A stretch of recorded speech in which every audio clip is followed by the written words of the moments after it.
I'm so glad to be here, and I am so glad that you are too.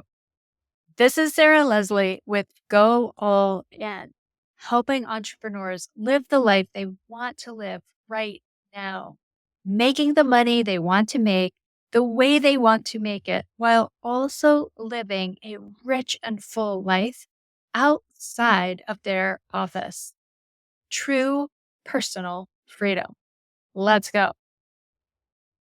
So I am, as you can see, in a different location. And my gratitude for you to go along with me on this ride today, because background is different, the acoustics are different, everything is just a little bit different, the lighting. And my content, however, is going to be as good, if not better, than it usually is. So for that, you can be certain. And I happened to be at my parents' house in South Florida. And, I considered, am I going to do the podcast? It was an unexpected trip, something I wanted to do, something that I was able to do to support my husband.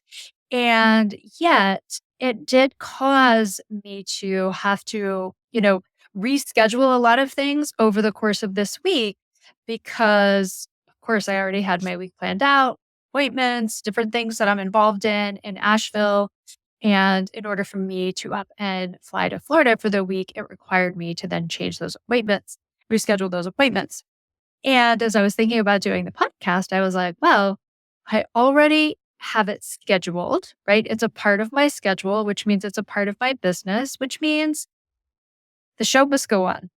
And it's not that I can't take a break, right? Of course, I took a break for the week of my birthday. It was a planned intentional vacation and a week where I just didn't produce a podcast. And since I'm early in on my podcast show, I just didn't do one. I didn't have a backup. I didn't have enough time to get an additional one out. It just was going to require more than I was willing to give at that time.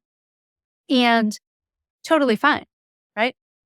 However, this was not something that was planned. And I just decided, no, I'm going to stay in integrity, in alignment with what I feel is best for myself and for my business. Therefore, let me figure out what I need to do in order to be able to still produce the podcast episode for this week. So here we are. That being said, let's jump into today's topic because this is a topic near and dear to my heart that has literally allowed me to have the most freedom that I have ever had in my 47 years on this planet that I'm consciously aware of, right? Those first 5 years, it's a little hard to remember how I felt at that time. And certainly as an adult, that is true. So it's near and dear to my heart because it is the thing that brings about the most amount of freedom, again, that I'm aware of. And so I want you just to consider, where in your life do you feel held back? Where in your life do you feel like you are not where you want to be?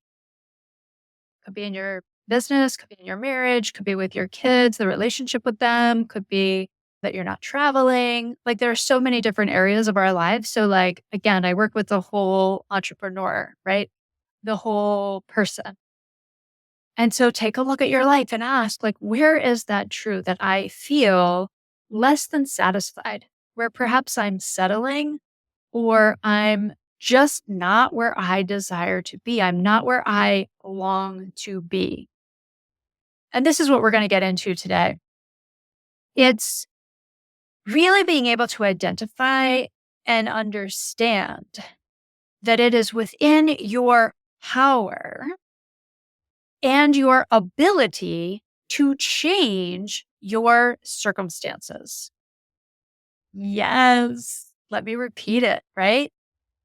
It is within your power and your ability to change all of that.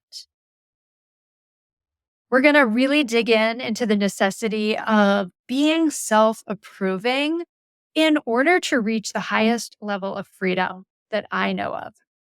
I'm also going to show you how to show you how you make it impossible to have what you want or to be where you want to be. Why you're so terrified to make the changes you know you need to make, consciously or unconsciously know. And then lastly, how you can make a few simple tweaks to change your entire life and ultimately bring you the freedom you're craving and honestly don't even know is available yet. And I say that because I didn't know this level of freedom was available. Like I could feel, sense that there was something more available where I could feel deeply satisfied, fulfilled, purposeful in contribution. And yet I didn't know it was like this. You just don't know what you don't know. So I'm giving you the best taste of it that I can so that you're going to like want it and be able to discover it for yourself. So here's the thing right now, what's really happening, right, is you're terrified to make these changes. You don't really know exactly what changes you necessarily need to make because that fear is so significant. And the way that it actually shows up in your life right now is this fearing of internal conflict. Now, if you're new to the show, you'll get used to me talking about internal conflict because it's so important. And if you're a longtime listener, then you've heard me talk about internal conflict and you know how significant this is. So breaking it down and hearing it over and over is really going to be key to helping you really let that sink in and click in your awareness of what I'm really talking about. Okay. So you're in conflict with what you desire because you're in conflict within yourself. Yes, of course, there are outside circumstances that are seemingly in your way, seemingly making it difficult for you to change your circumstances, for you to have what you desire. And also, you truly are your biggest obstacle. It's always true that you're your own biggest obstacle. And what I mean by that is it's your own internal conflict about what to do and how to have what you want that is your biggest obstacle. Okay. Anytime you don't have what you desire, and when I say what you desire, you can hear that as the results that you want in your life, the amount of money you desire, the circumstances that you really desire, the love you want, the marriage. And I'm just going to refer to it as what you desire, right? Because that sounds so delicious, doesn't it? Yes. So it always starts with us when we don't have what we desire. Okay. Now, let me be really clear. I'm not saying that it's your fault that you don't have what you desire. No, that sounds terrible. That is an old way of thinking. That is no longer applicable when you're seeking freedom and desiring to live in the ease and the rest of God. Okay. So it's not that it's your fault. In fact, it's like not your fault. And I'm going to tell you why. I'm simply introducing a new way of looking at your life where you're able to create the most freedom and the most of what you want without the obstacles. And that is by seeing yourself as the cause of your life. Okay. As the cause of what's going on in your specific world. Because you are the center of your world. That's just a fact. It isn't something that is up for debate. Like you're the center of your world. And everything that happens in your life is at an effect of you. Okay. This means you're in a position to create and receive and allow and realize and bring to life whatever it is that you are desiring, whatever results it is you want in your life right now, whatever circumstances you don't have and you want, you're able to create them. If you're willing to do what is required of you in the moment. Okay. So I'm not at all saying it's magical fairy dust and it shows up at your door. Don't mishear me. Because I used to think that's what they were saying when I would hear this kind of thing being talked about. And it is not the case. Like I'm talking about very tangible, very realistic ways of creating results. It's just completely new until you know it. And so at first, it can sound totally out there. Don't worry. That's how I thought at first, too. And then my whole life changed. And now I'm a true believer. So you're always let me back up. Okay. I'm using notes for sure to keep me on track, you guys, because otherwise I would talk forever. I love these topics. I love everything about it. And I love helping people change their worlds. The quickest path to creating and receiving the things that you want, to changing up your circumstances, to be in alignment with what you want, your business, your marriage, is by changing you. You are actually always changing. Yes, you're always changing what's happening in your world. Your changing is always what changes your world. Okay? And when you change your world, guess what? Yes, you change the world. You change the world of all of the people around you, and it ripples out from there. What they say about it only takes one to change the world, be the change, is really true.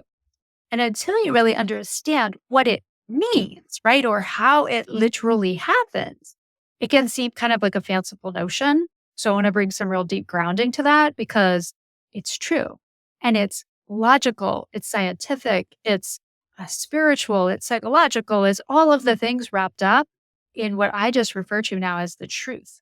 So when you change your world, you're literally changing the world of everyone that you impact. Because as you are different, they also have to receive you different. Okay. Now, I'm not saying they're going to receive you good. Let me be clear. I'm just saying your changing changes them. Just neutral fact. Okay. So, in order to do this in the most easeful, most direct, and in the quickest way, okay, the quickest amount of time, it's you making changes. So when you want what you changing you is the quickest, most easeful, most direct path to you getting what you want.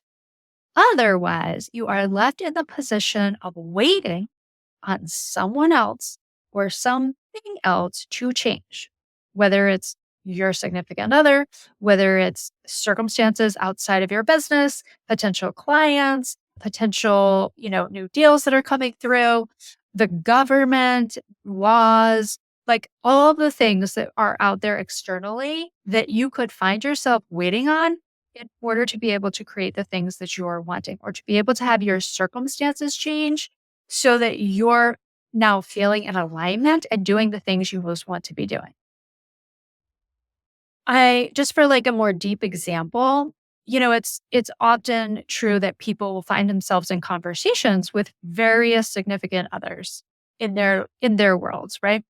And you are in conversation, let's just say with your partner, and you are talking about something that you have talked about so many times. Okay. And it feels like it's impossible to come to a new decision. And you're so frustrated. You're like, why can't we make this decision? Why does it feel like we're stuck? We're in this place of indecision and I can't know what's coming. What's really true here, my friends, okay? Hear me, stick with me, right? We want to make it be about our significant other. We want to blame the significant other. We want to be like, that person is keeping me from making the decision. That person is keeping me from moving. That person is keeping me from having the new car I want. That person is keeping me from knowing what the heck I'm doing this weekend, right? That person is keeping me from making some kind of plans or some kind of change to my life.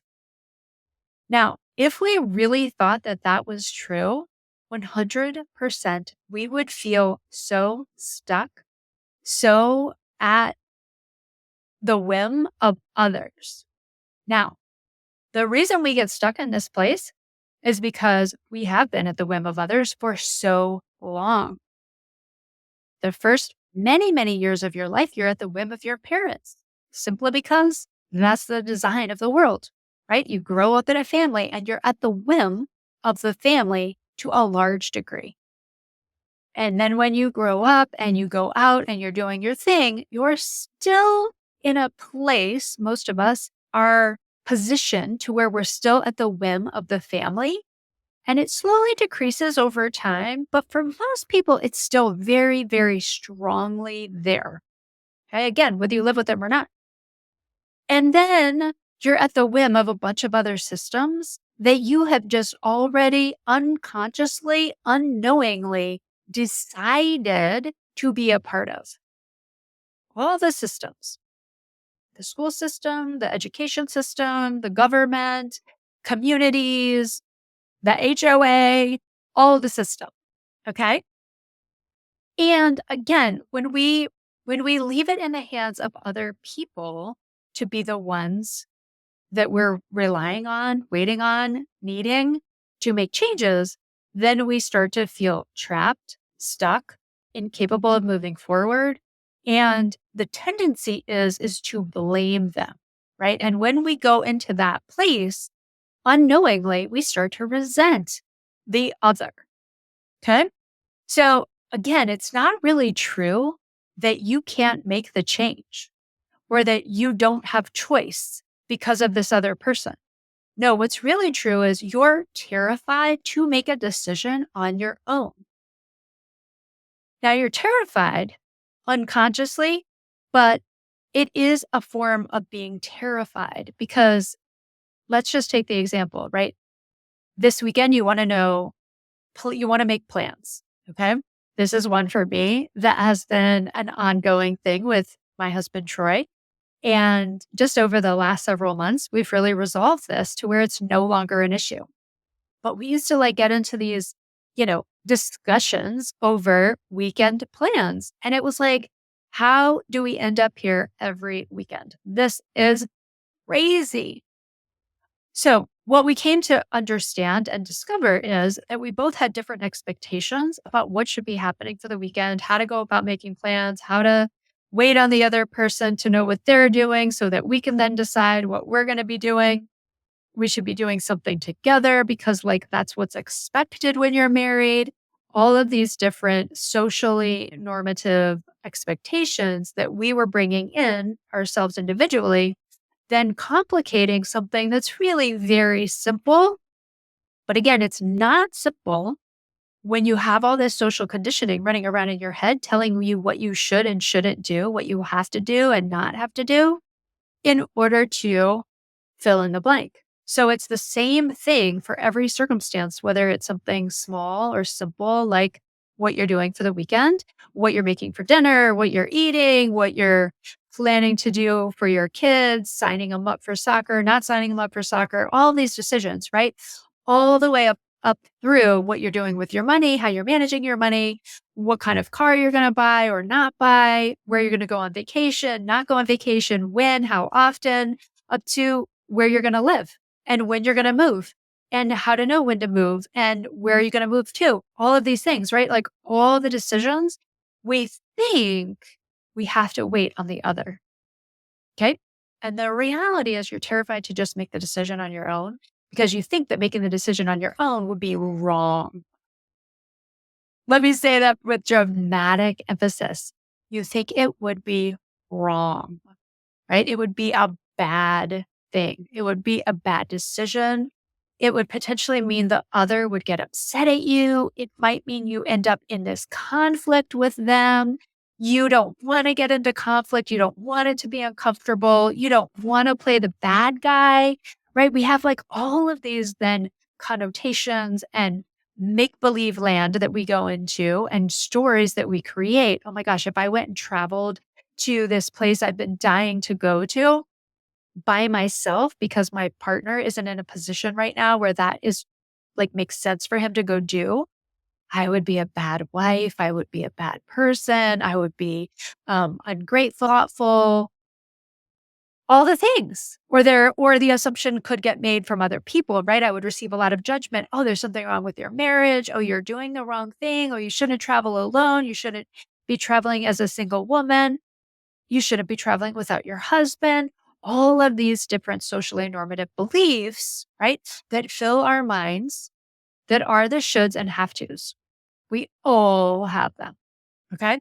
Now, I could give you like so many other examples, but I went ahead and really went into this one in depth so that you could see what I'm talking about. But the same thing is true in your business, in your marriage, in your parenting style, your rules about traveling, your rules about having hobbies and interests independently or with your significant other. Like there's all of these unspoken, unwritten rules that's really just your personal social conditioning. The rules, the way that you saw your parents live their lives when you were a child got imprinted on your brain, on your consciousness, on your awareness, and then you just literally imitated, mimicked their behavior. You didn't know you were doing it at the time, of course. It's completely unconscious. It's just literally how we're designed as humans, right? It's just literally how we are. We're creatures of habit. And so we're like literally watching our parents, like, how do I live my life? What do I do? And then we imitate them, right? That's why, like, you have lines of people that are attorneys and lineage of the families that are doctors and people in the not for profit world and all of these things, right? It's not because people are making their independent choices to do that. No, it's because it's impressed upon you. Okay. So it feels terrifying to make your own decision because it means you're stepping out there into the unknown on your own. Right? Like, how wild would that be to say to your significant other, hey, I get it. You're not sure where you want to live. You want to stay here or you want to just not decide. I'm deciding. I want to move to blank. And I'm going to do that by the end of the year. I would love for you to come with me.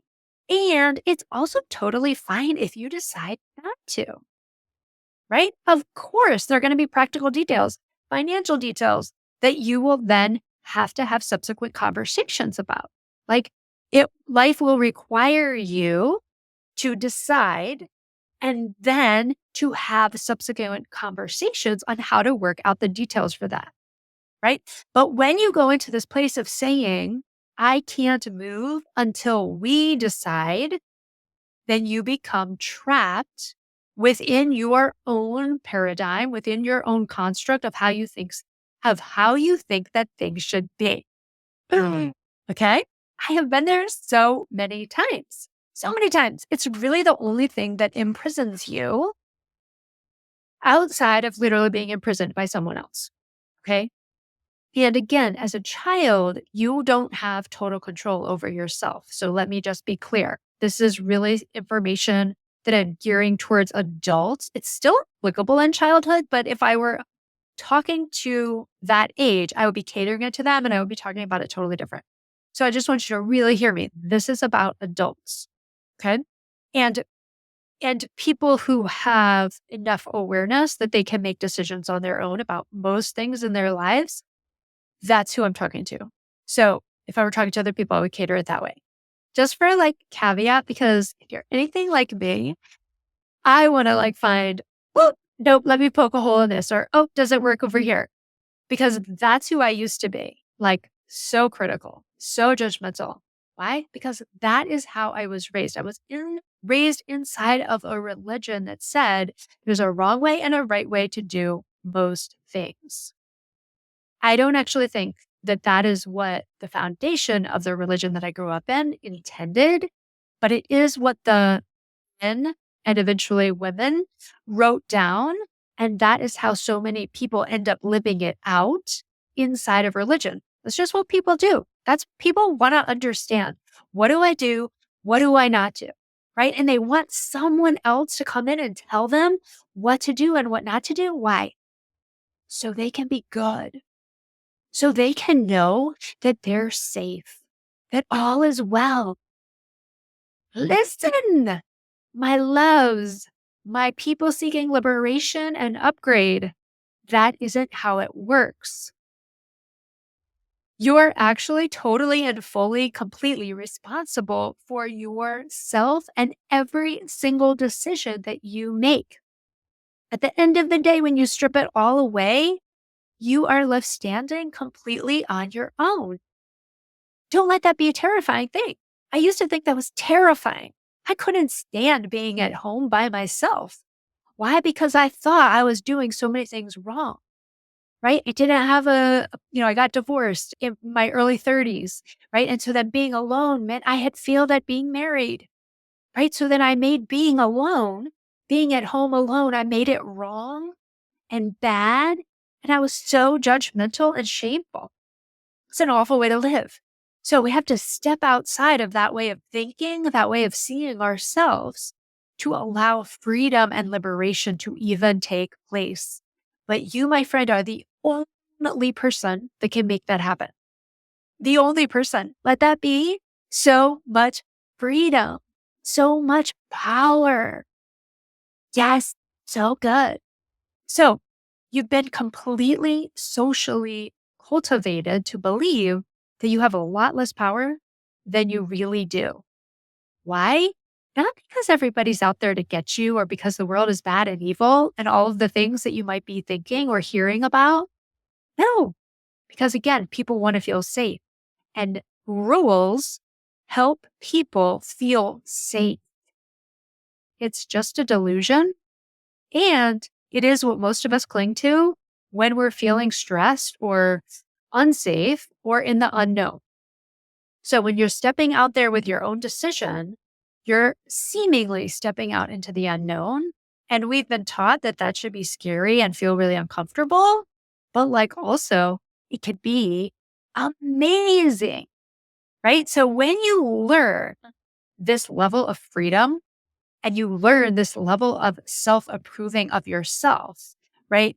You no longer are fearful of the unknown because you know that the thing that you're here for is to create exactly what your heart is longing to create. It is truly up to you to create and decide what you want to experience in your life. What? That is amazing.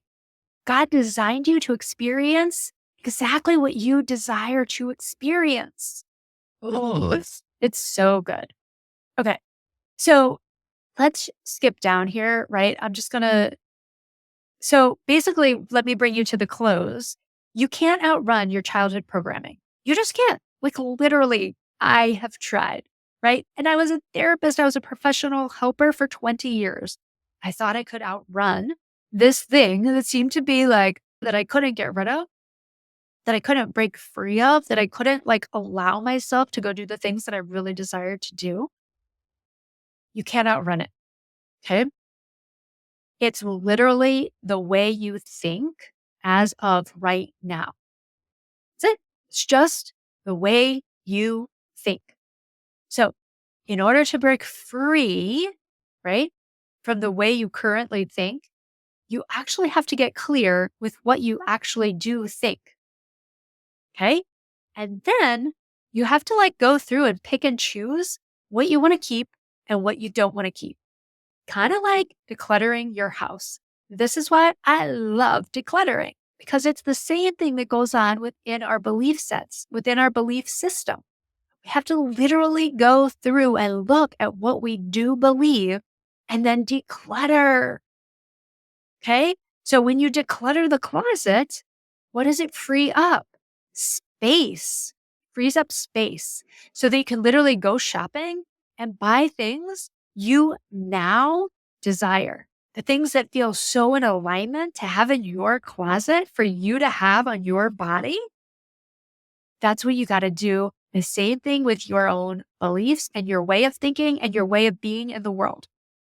So, in other words, you could call it deprogram, right? That's a super buzzword right now is deprogram your mind, deprogram your beliefs, okay? Deprogramming, rewiring, reconditioning, reviewing your limiting beliefs. There's so many different ways out there right now to talk about it. I just think about it like decluttering. Okay. Because literally everything comes back to what you think and what you believe. So if you don't love the results that you're having in your life right now, it means you need to declutter. Now, most people try to declutter on their own. Most people are not going to declutter on their own. Why? Because we're such sentimental humans. Like we are such sentimental, thoughtful, considerate beings.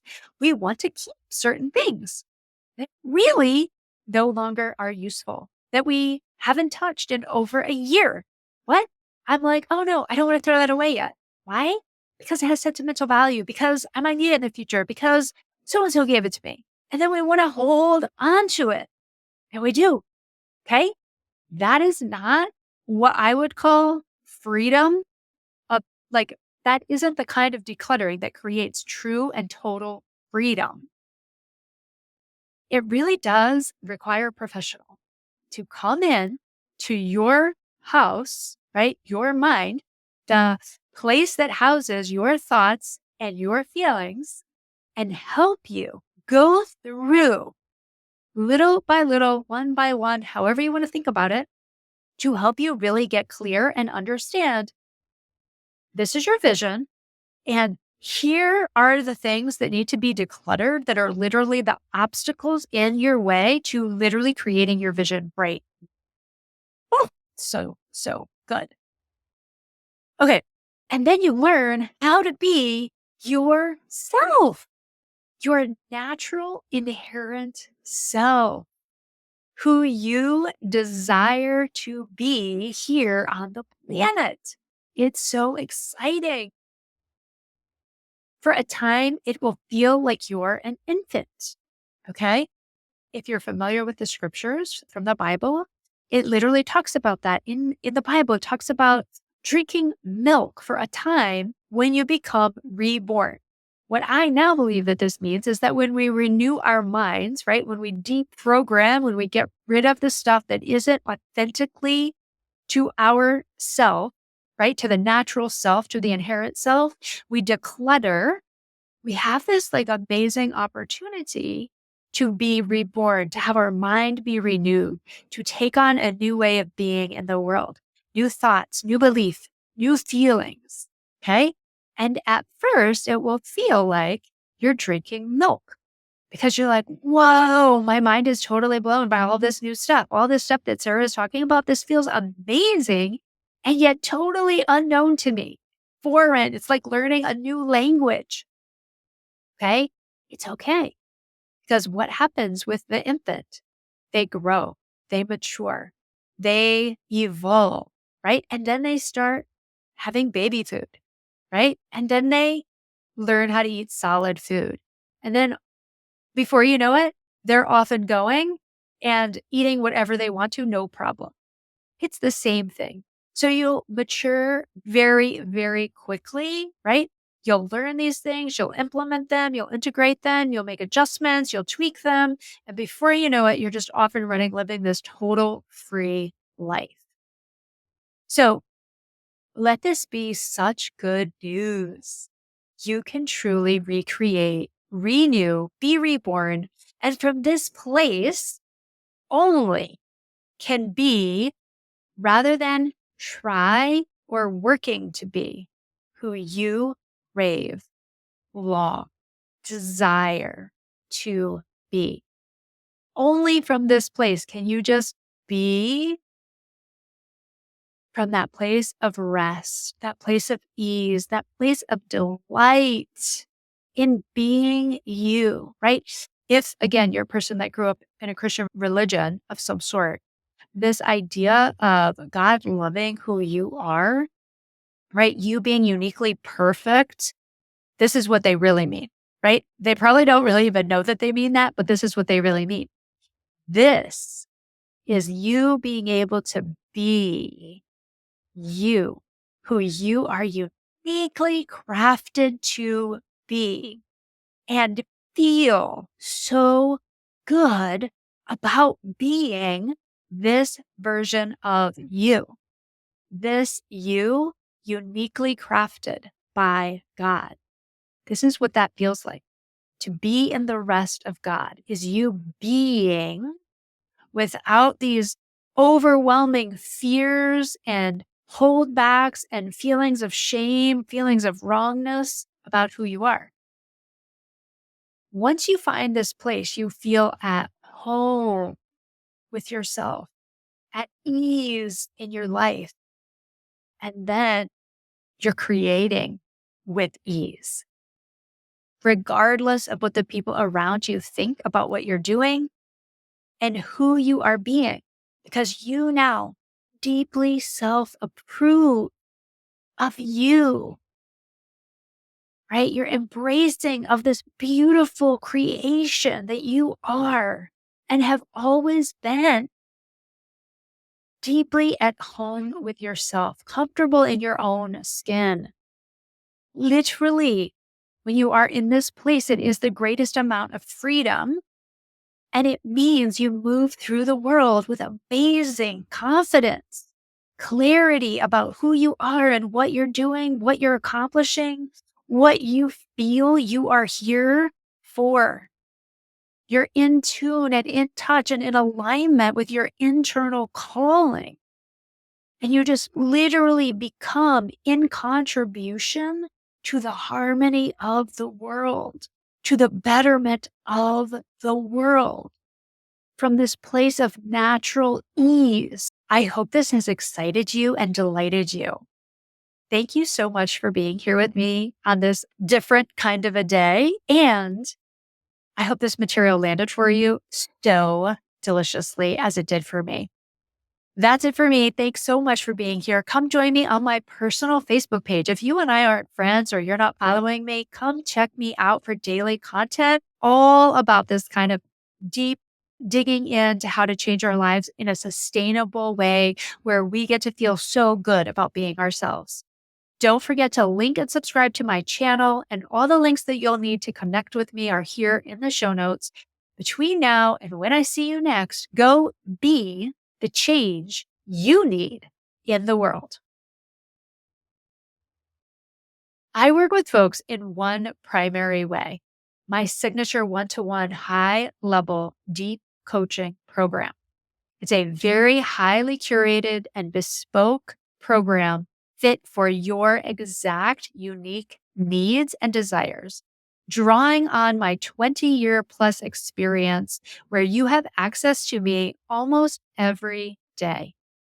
If you're ready to hire your own personal mentor to help you take your life to the next level, send me a personal email, sarahlesliecoaching.com. Again, that email will be in the show notes. And let me know that you are ready to get started working on crafting your own freedom. Cheers.